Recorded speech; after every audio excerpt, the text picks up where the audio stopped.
बहन की शादी को 6 साल हो गए, मैं कभी उनके यहाँ नहीं गया। ईद शब रात अम्मी या अब्बू चले जाते थे। एक दिन मेरी बीवी मुझसे कहने लगी कि आपकी बहन जब भी घर आती है उसके बच्चे घर का हशर नशर कर देते हैं, और आपकी माँ जो हमसे चुप चुपा कर कपड़े, साबुन और कभी कभी को चावल के थैले भी भर के दे देती है। अपनी माँ से कहो ये हमारा घर है, कोई खैरात सेंटर नहीं। मुझे ये सुनकर बहुत गुस्सा आया कि मैं अपने घर का बहुत मुश्किल से गुजारा कर रहा था और मेरी माँ सब कुछ मेरी बहन को दे देती है। बहन एक दिन घर आई हुई थी तो उसके बेटे ने टीवी का रिमोट तोड़ दिया। मैंने माँ से गुस्से से कहा कि माँ, बहन को कहा करो ईद के दिन आया करे, और ये जो आप साबुन, चावल और ये जो चीजें देती हो इनको बंद करें। माँ चुप रही, लेकिन बहन ने ये सारी बातें सुन ली। 4 बज रहे थे, बच्चों को तैयार किया तो बहन ने कहा कि भाई मुझे बस स्टॉप तक छोड़ आओ। मैंने झूठे मुंह कहा बहन रुक जाती कुछ दिन। बहन मुस्कुराई और बोली नहीं भाई, बच्चों की छुट्टियां खत्म हो रही हैं, मुझे जाना है। फिर जब हम दोनों भाइयों में जमीन का बंटवारा हो रहा था तो मैंने साफ इनकार कर दिया कि मैं अपनी जमीन से बहन को हिस्सा नहीं दूंगा। तो माँ ने कहा कि बेटी का भी तो हक बनता है। मैंने गाली देते हुए कहा जो कुछ भी हो जाए मैं बहन को हिस्सा नहीं दूंगा। मेरी बीवी ने भी बहन को बुरा भला कहा, वो बेचारी खामोश थी। बड़ा भाई अलहदा हो गया और मेरे बड़े बेटे को टीबी हो गया और मेरे घर के हालात खराब हो गए। जितना सब कुछ था मैं उसके इलाज पे लगा चुका था। मेरे पास इलाज करवाने के पैसे नहीं थे, मैं बहुत परेशान था।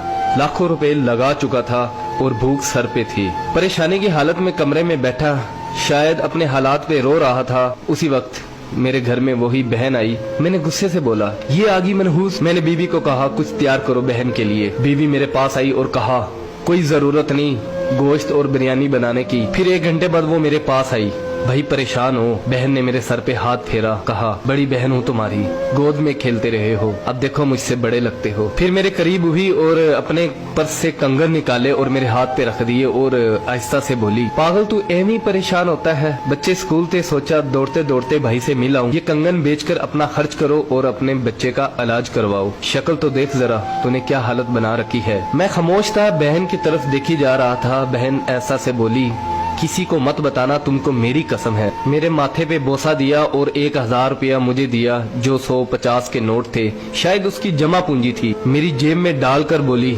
बच्चों को गोश्त ला देना और परेशान मत हुआ कर। जल्दी से अपना हाथ मेरे सर पे रखा, देख कितने बाल सफेद हो गए। वो जल्दी से जाने लगी तो उसके पैरों की तरफ देखा तो टूटी हुई जूती पहनी हुई थी और पुराना सा दुपट्टा ओढ़ा हुआ था। जब भी आती थी वही दुपट्टा ओढ़कर आती थी। बहन की इस मोहब्बत में मर चुका था मैं। हम भाई कितने मतलब प्रस्त होते हैं, बहनों को पल भर में बिगाना कर देते और बहनें भाइयों का जरा सा दुख बर्दाश्त नहीं करती। मैं हाथ में कंगन पकड़े जोर जोर से रो रहा था, उसके साथ मेरी आंखें भी नम हो गई। अपने घर में खुदा जाने वो कितने दुख सह रही होगी।